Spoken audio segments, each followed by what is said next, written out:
Hi guys, Pam here. So I lied. I didn't do the last bit of the garden tour when I should have. And fall kind of happened. And not as much to tour in the backyard, but we'll do the best we can to see what happens. The only thing that has been growing, even though this is October 26th, I've had 1/10 of an inch of rain the entire month of October so far. I think they're calling for like a 50-50 chance Halloween night of a little bit of rain, but I'm not going to trust it. Okay, so here's our little Frankenstein tree with a little bird's nest in it that got toppled in Helene, but there wasn't anything currently in residence, so no biggie. This is the Frankenstein apple tree, the one that I grew from an apple seed or pip. This branch right here, I had grafted on a golden delicious splice, and then there's the pink lady, which is the Cox's orange something or other, pippin or something like that. I'll put it in the description below. We do have some dandelions blooming again, which is a good thing because we got a week or so ago, we got it was, let's just call it what it is. It was a freeze. It got down to 27 degrees. It wasn't supposed to get down to 27 degrees, but it did. And so it killed a lot of stuff out in the garden. Other stuff wasn't bothered. I had already ripped out the tomatoes, although that volunteer tomato that's right in front of my garage door is still going. So planting up against buildings, if you can do it, I'd highly recommend it, especially if it gets adequate sun during the day, apparently. Everything else is a hot mess, so I've got my work cut out for me. But what else is new, right? So there's beehive number 10 over here. We're having kind of a bad fall for the bees this year. The goldenrod had just gotten kind of started around here, and it did that freeze, and that kind of touched that. So I have to go through at some point and check them, make sure they have enough food. Had a lot of robbing going on earlier. I don't know why I'm positioning on you. So this is the hot mess that is my backyard. So we've got a lot of stuff that needs to be cleared out. We've got the garlic chives that are all flowered, going to seed. Try and collect some of that seed so I can put it other places. Hidden in this mess is lemon balm. And then we have this, which is a privet, which I keep trying to get rid of, but it keeps coming back. It's also over here. So I gotta get working. Yeah. Dandelion. And then we have the hot mess of the hops. So it goes all the way to the top of the deck here. Wasn't the most spectacular. I tried to weasel out of having to put up the twine that I normally do, climbing up to the top of the deck to help it catch, because I thought, it's got enough to hold on to. I've got these little rails that I put up for it. It'll get up there. And it did, but it wasn't as broad as it usually is. So before I had it, it was in kind of more of a fan shape. Now it's more like looks like a little Christmas tree shape than anything. So I need to remember to get the twine going. And then my biggest surprise was this rose. I mean, again, October 26th. This sucker's still blooming. And couple of days ago, there was a lot more of these trusses of the roses that were still blooming. And it was almost like springtime all over again. So, I'll have to get in there. I don't know where you're from. But this is the Perfume Delight. One of my Walmart purchases that actually worked. Got it for, I think it was on sale for like $5. The comfrey growing back quite nicely. I need to weed whack and clean up in the back area there. That's looking like a hot mess. I've got some of the plants over here because it hasn't rained and I keep ignoring them. Some of them I'm hoping have just died back for the fall, but I also have a feeling that some of them are a little dried out. I may have destructoed them. This little planting area, the stuff that is dead, that is balsam that self-seeded itself.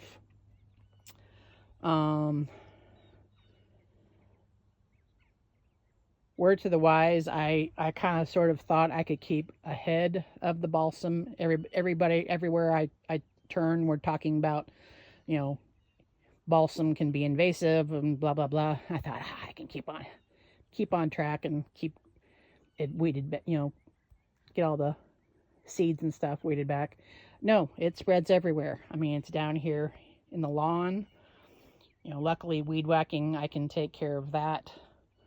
But as you can see, the frost that we got touched the big ones. But then behind it, all these little seedlings, those are new seedlings coming up. So I need to get them out of there and get that really mulched up. So maybe I can thwart next year's. This is one of my Celeste figs that I grew from cuttings last year. And there's the other one. There are figs on this poor little guy. You see these guys, but they're teeny tiny. So it's in the process of kind of dying back. I'm going to let some of these leaves fall out, and then I'm going to do some pruning. And then once I do, I'm going to take the cuttings and try and root them to maybe sell. So I think what I will do is I will try, I don't know, I'm kind of at 6s and 7s. So the problem we have with figs in this area, if you can get them in the right microclimate, they do fine.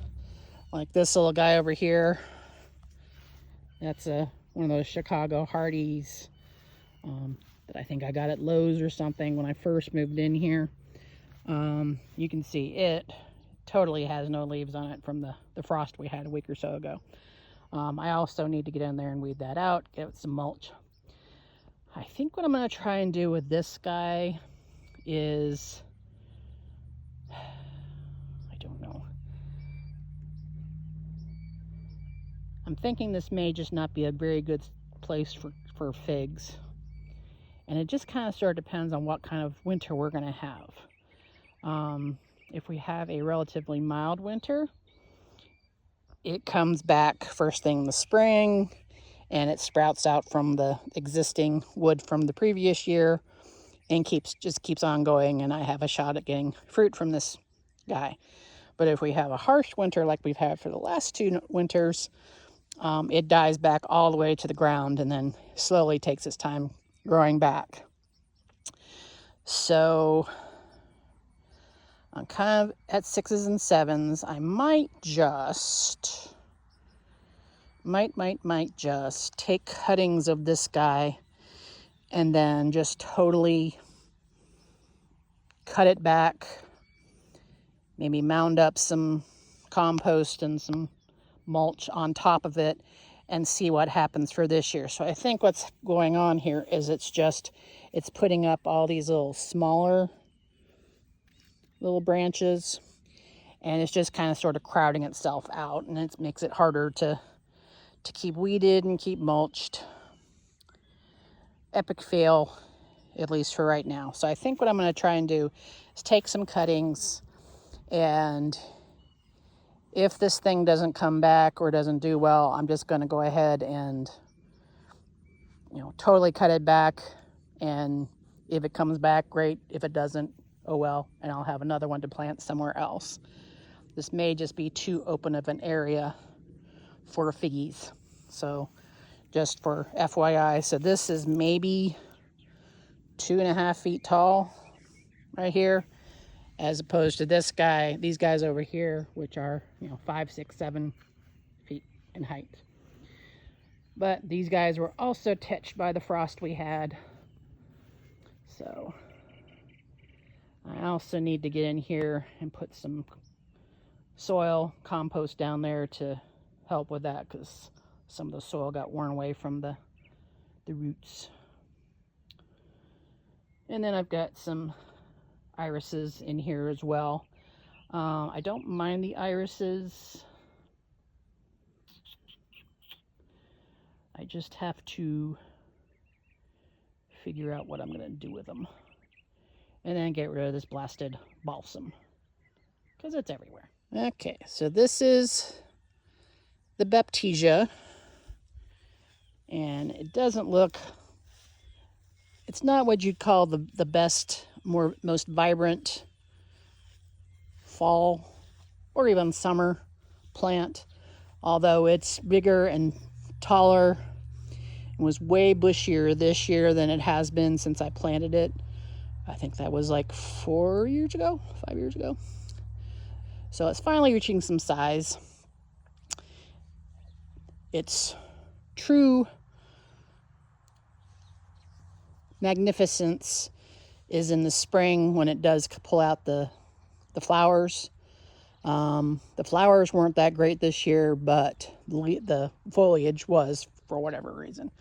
But I do like the little flowers, and the bees really love it, so it's gonna stay here.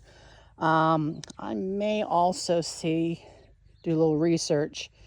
I think I've also had this idea before, if maybe I can take some cuttings of this, because it does need to be pruned a little bit. You can see some cross stems in there, and since it is kind of spindly, it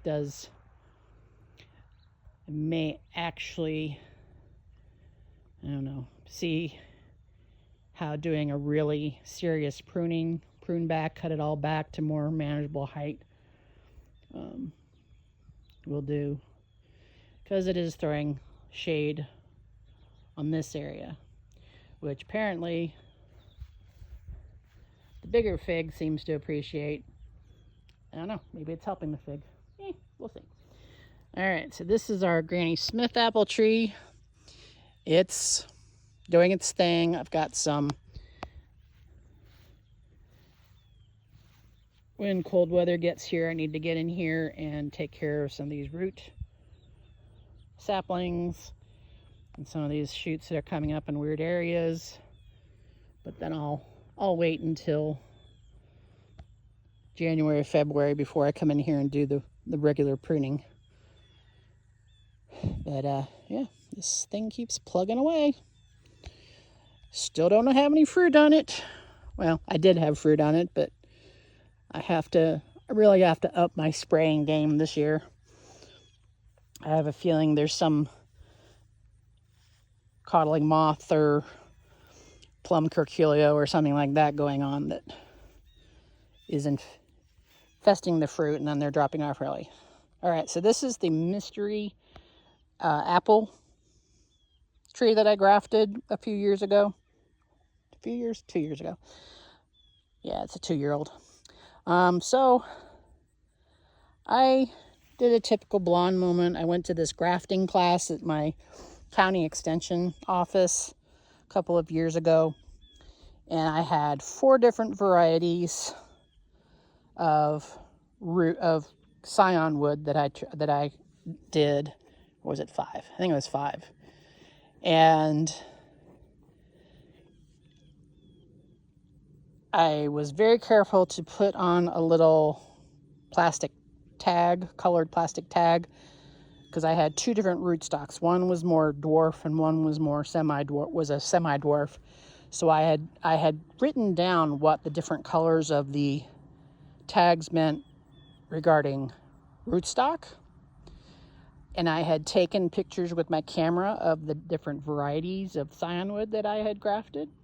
But unfortunately, I did not write down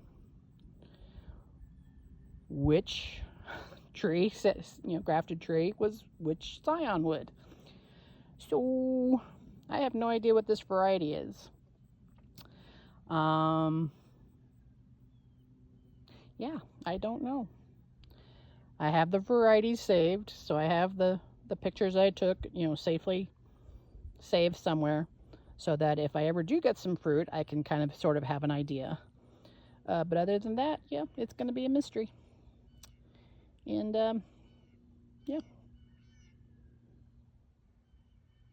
so weird. All right, so here's the crazy rose.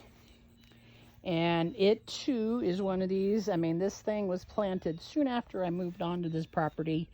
It came originally from my parents' house.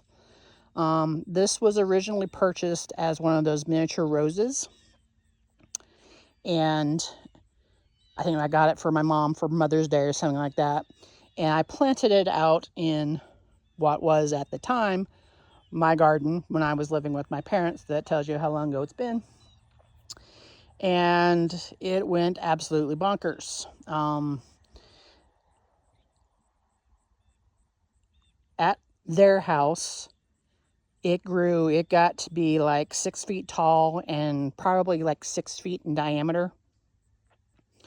And it bloomed continuously. And it's almost kind of like a coat of many colors, Joseph's, whatever that one is. I think it's Joseph's coat. But, so this poor little thing has struggled here since I put it in. And I was able to remember to put down some compost down here earlier in the spring. And I think that helped. I also think having this comfrey in here maybe also helping a little bit, because as the leaves die down, it's releasing some organic matter. You can kind of sort of see I've been kind of keeping this one weeded out. I need to get some more mulch on here. I may just cut back this comfrey and just lay it down in those bare spots. But yeah, it seems to be taking off. So yay for mulch and compost. And then we have the poor pitiful apple trees. These are the original ones that I planted here soon after moving in. So I moved in 2015. I think these were planted in 2016. So they've been here for a while. And this poor little thing, I mean, it's got all this lichen and stuff all over it. So, and this is the tree that I took the cutting at the Frankenstein tree, which we originally started on. It's a golden delicious, and it's just not ever done very well. So I'm thinking what I'm going to do is I'm going to sacrifice this tree. I'm going to cut back as much of the cyanwood next spring as I possibly can, and get some rootstock trees and just see if I can make one or two new ones. But it's never been a very hale and hardy tree. So this is, been here for, again, 9 years, 8 years, be 9 years next spring. Math not doing well today.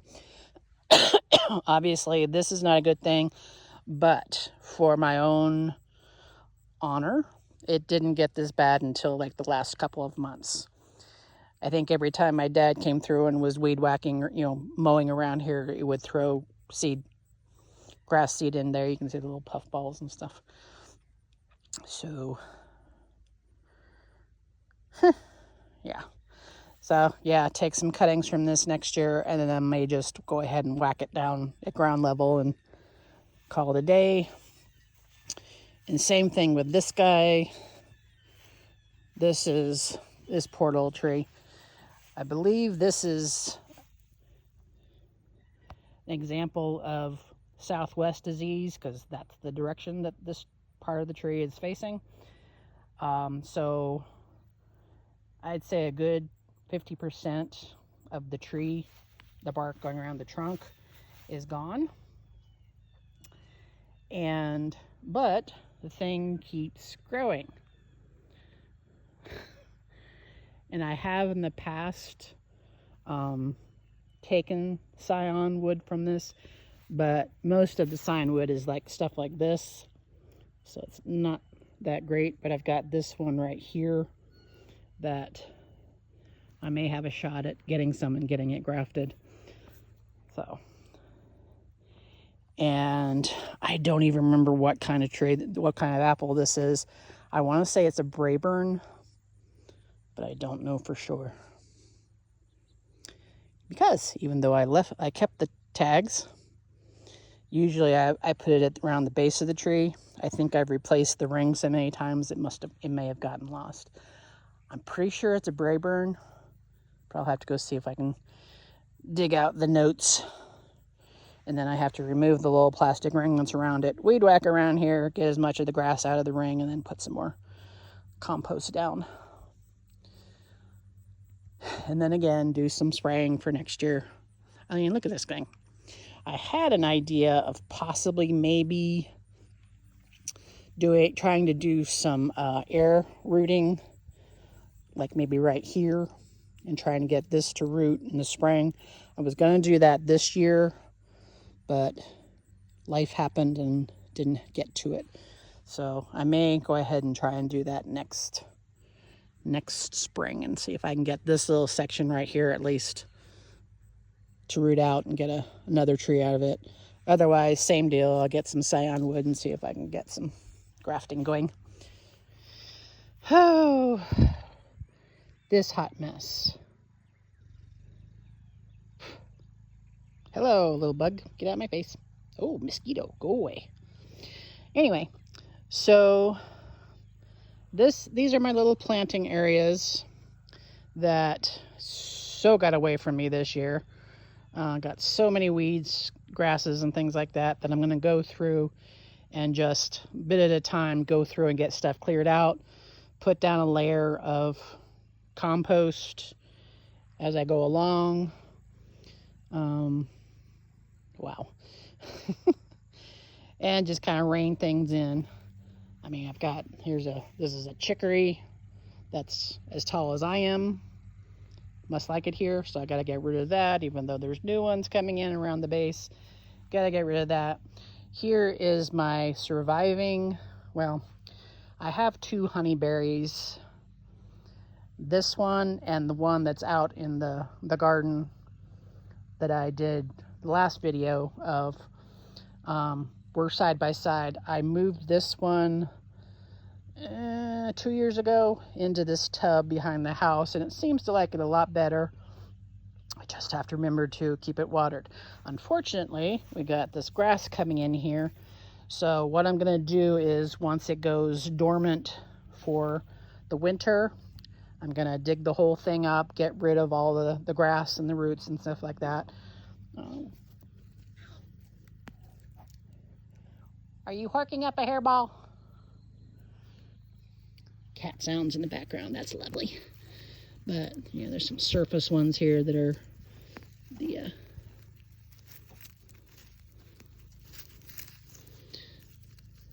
Oh, look at that. I've got some lemon balm in there. Got some oregano in there. Am I sure that's still a honeyberry? So, yes, I'm going to dig this up. Clean all the grass roots and everything like that, get it planted in, hopefully on a nice day that we're not about to go down to, sub-freezing or anything like that ever, and then get it mulched up so it'll do better in the winter time. But yeah, these things, so this is the row with the 2 pear trees and the apple tree at the very end. This is, if you can see, So many weeds. And this is the reason why there's oregano in the white planter with the honeyberry. So we've got mixed in here somewhere amongst the grass and weeds and all that kind of stuff. There is some more oregano coming up. This is a mystery tree of some kind that's been going in here that I'm gonna have to just chop down. It's just in a weird area. It's gonna start impinging on my pear tree, and I don't know exactly what it is, but I think the same little birdies, whatever seed or acorn or whatever, I think they planted another one, and this may be another one as well. So I'm gonna go ahead and leave these guys in here, see if either one of them wins out, and if it grows along with the rose, maybe the rose will just grow up into it. But yeah, I thought it was name of the tree just went out my brain every time. But I thought it was one of the ones, sourwoods. But I don't. Every time I go and do some research, it just doesn't look right. So I'm not gonna impinge on other plants growing and not even know what it is. So this green stuff right here, that is St. John's wort that I thought was actually kind of dead. I had purchased some back in 2019. It grew phenomenally well for that season, flowered. I believe the next year it also flowered really well, and then nothing. So either this is something that looks like the St. John's wort that I planted, or the birds have been busy again. Got some more lemon balm in here. That's orange balm next to it. That goes crazy. There's more orange balm.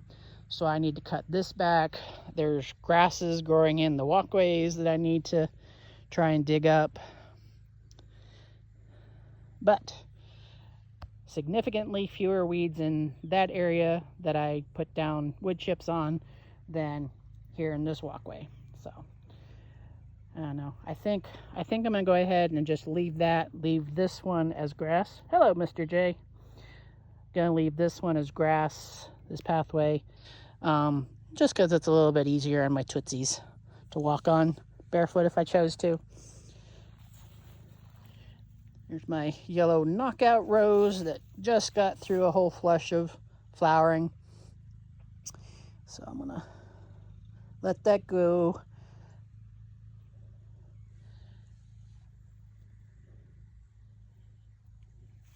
Go through here.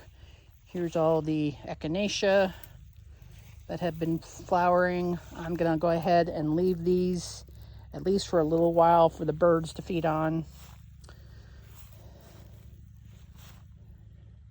That last one still getting to the end of its flowering. Here is my Twilight Zone rose that just got through flowering again. Got a little bit of sage that came back. I've got, is this dill or fennel?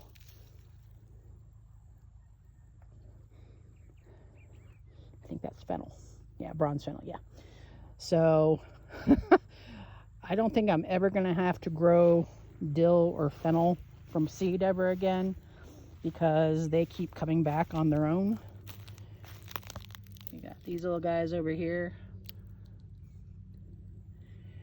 We've got calendula that have rebounded. They were pretty much almost all dead from the summer heat, and they've decided to come back. So I'll let them go. There's some borage that's trying to reseed itself. That's a little stalk. Stalk is related to broccoli, so it makes sense that they're trying to grow again. Intermittent little yellow, which is calendula, not dandelions. And just a crap ton of weeds. Little pear trees will get pruned back late winter. Same deal with the apple tree here, trying to keep it within 8 feet or so. And then I just need to come in and cut back branches kind of like this that are going back towards the inside of the tree. We'll see. Okay, guys, so that was pretty much it. Not that much going on in this part of the garden this year. A lot of weeds, a lot of stuff that I have to mow down in between paths. I know, what else is new? So don't know when my next video is going to be. Possibly when I get next getting seeds started, you know, getting purchased, doing the whole sharing and caring like a lot of people do here on YouTube. So if I don't see you, have a great Halloween. Wish me a happy birthday on Monday. Was going to be my 49th birthday for the 12th time. So happy Halloween, happy Thanksgiving, happy Merry Christmas, Happy New Year. Possibly see you next year. Bye. As promised, there's the little tomato plant. Only about a foot tall. It's got little flowers on it. It's got a little tomato there. Silly thing.